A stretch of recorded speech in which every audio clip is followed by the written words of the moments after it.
Olá, sejam bem-vindos a mais um vídeo no meu canal. Nós estamos no mês de outubro, mais especificamente dia 31 de outubro.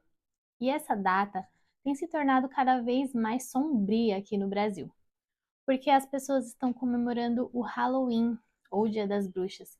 Essa festa é muito celebrada na América do Norte, nos Estados Unidos, e para eles lá é algo cultural. Aqui no Brasil não faz parte da nossa cultura. As pessoas têm importado essa data para cá e cada vez mais nós vemos nos restaurantes, nas escolas, que as pessoas têm trazido mesmo essa festa para cá. E pasmem, até os cristãos estão comemorando o Halloween. E muitos deles acham que é uma data inofensiva, que é somente uma festa fantasia. E tentam justificar de várias formas a sua participação nessa festa. Essa festa é totalmente antibíblica, porque nós sabemos que as pessoas que já faleceram, elas não têm mais contato com as pessoas que estão vivas. Os seus espíritos não ficam passeando pela terra e muito menos assombrando ninguém. Essas coisas são inventadas e são totalmente fora daquilo que nós acreditamos como cristãos. A palavra de Deus, ela nos adverte e ela diz em Efésios capítulo 5, versículo 8: Porque outrora vocês eram trevas, mas agora são luz no Senhor. Vivam como filhos da luz. Nós somos filhos da luz. Nós não devemos participar de algo que celebra as trevas. E ele continua: Pois o fruto da luz consiste em toda bondade, justiça e verdade. E aprendam a discernir o que é agradável ao Senhor. Não participem das obras infrutíferas das trevas, antes exponham-nas à luz. Então, nós não devemos participar das obras infrutíferas das trevas. Devemos andar na luz. Cristo nos chamou para andar na luz e para ser luz do mundo, não nos associarmos com as coisas das trevas. Mas não é sobre o Halloween que eu quero falar, porque dia 31 de outubro também é comemorado o dia da Reforma Protestante. E isso é muito mais importante para nós, muito mais valioso e muito mais digno de ser compartilhado. A Reforma Protestante foi um fenômeno que ocorreu no século XVI na Europa. A Igreja, naquele tempo, passava por um período de grande crise e se afastava cada vez mais das Escrituras. Então, os protestantes questionaram todas essas doutrinas e o rumo que a Igreja medieval tomava. O principal foco da Reforma Protestante foi espiritual, mas ela também impactou elementos políticos, sociais, econômicos e intelectuais. Lutero foi o grande protagonista dessa reforma, e ele foi motivado por seu estudo minucioso das Escrituras, especialmente pelos ensinos do apóstolo Paulo, que falavam sobre a salvação pela graça e não pelas obras. A reforma protestante levantou a bandeira do Evangelho, fazendo com que despertasse novamente aquele cristianismo fundamentado nas Escrituras, um cristianismo centrado em Cristo, semelhante ao que havia na Igreja no tempo apostólico. Ou seja, a reforma ela não trouxe nada novo, ela simplesmente resgatou aquilo que nunca deveria ter sido afastado da Igreja. De forma geral, a reforma baseava-se em 3 pontos principais: a centralidade das Escrituras, a justificação pela fé e o sacerdócio de todos os crentes, ou seja, o único intermediário entre nós e Deus é Cristo, que através da obra de Cristo, todos nós que cremos nele temos acesso ao Pai. Nesse contexto da Reforma Protestante, era importante que todas as pessoas tivessem acesso à Bíblia na sua língua, porque antes da Reforma as pessoas não tinham acesso à leitura bíblica. Eles só podiam ouvir os sacerdotes lendo a Bíblia em latim, ou então ler a Bíblia, mas sempre acompanhado de um sacerdote. Então, uma grande conquista da Reforma Protestante foi a tradução da Bíblia em diversas línguas. Então, surge um nome, João Ferreira de Almeida. Com certeza você se lembra desse nome de algum lugar, certo? Ou já leu esse nome por aí, mais especificamente em alguma Bíblia. Mas ele não é um personagem bíblico, ele é um tradutor da Bíblia. João Ferreira de Almeida, ele é pouco conhecido.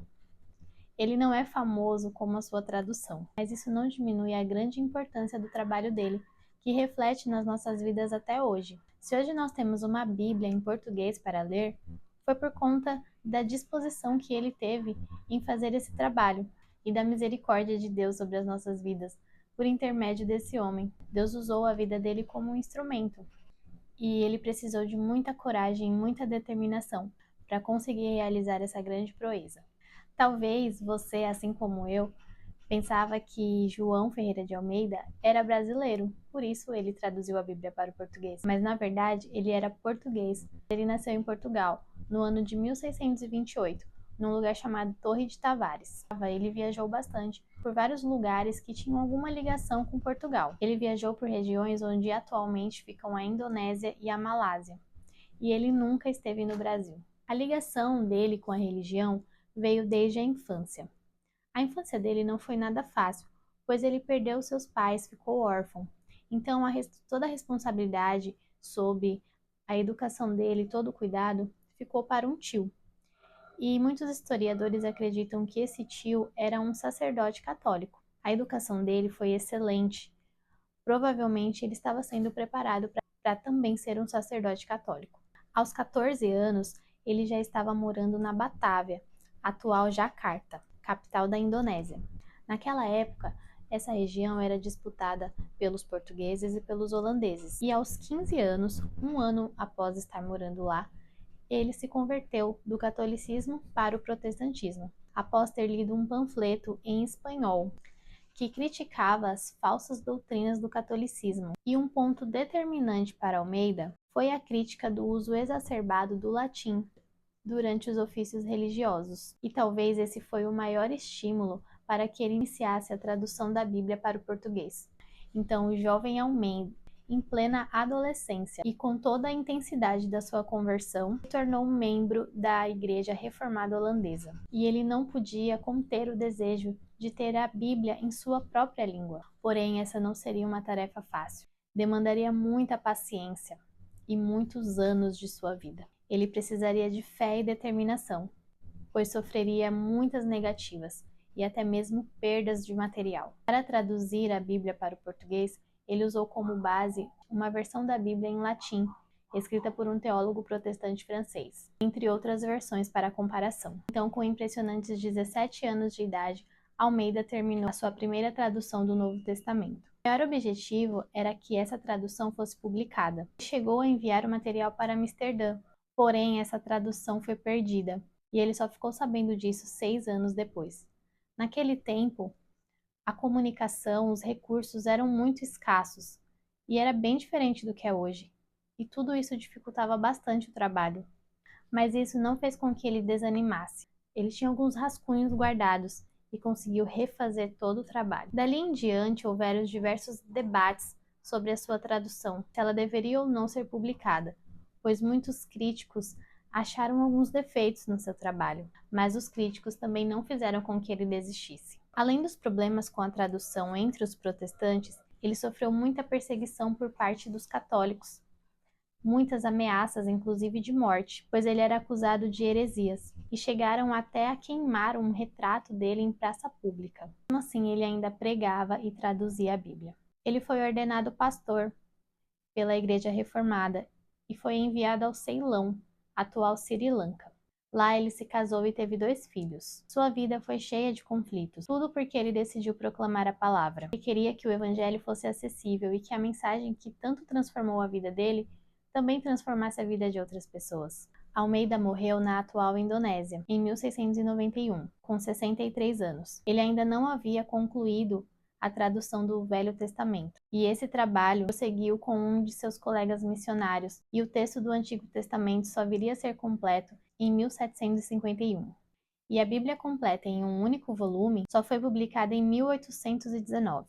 Almeida não viu o impacto que a sua missão teve. Porém, melhor do que ser conhecido na Terra é ser conhecido no céu. Muitas pessoas tiveram a oportunidade de conhecer a palavra de Deus através do seu propósito de vida, através da atitude de um jovem que decidiu gastar a sua vida e fazer com que a mensagem do Evangelho fosse propagada. Você imaginava que tudo isso aconteceu para que você tivesse uma Bíblia em português na sua mão? E você imaginava que a Bíblia em português foi escrita na Ásia e que o seu tradutor nunca pisou no Brasil? O testemunho desse irmão possa edificar a nossa fé e que possamos perseverar a cada dia na caminhada cristã. olhando somente para Jesus e focados naquilo que Deus colocou em nossas mãos para fazer. Não vai ser fácil, vamos enfrentar muitos desafios, mas não podemos desistir, pois aquele que começou a boa obra é fiel para concluir. E eu quero deixar um versículo para sua meditação, que se encontra em 2 Coríntios 4, 16 e 18, que diz assim: Por isso não desanimamos, embora exteriormente estejamos a desgastar-nos. Interiormente estamos sendo renovados dia após dia, pois os nossos sofrimentos leves e momentâneos estão produzindo para nós uma glória eterna, que pesa mais do que todos eles.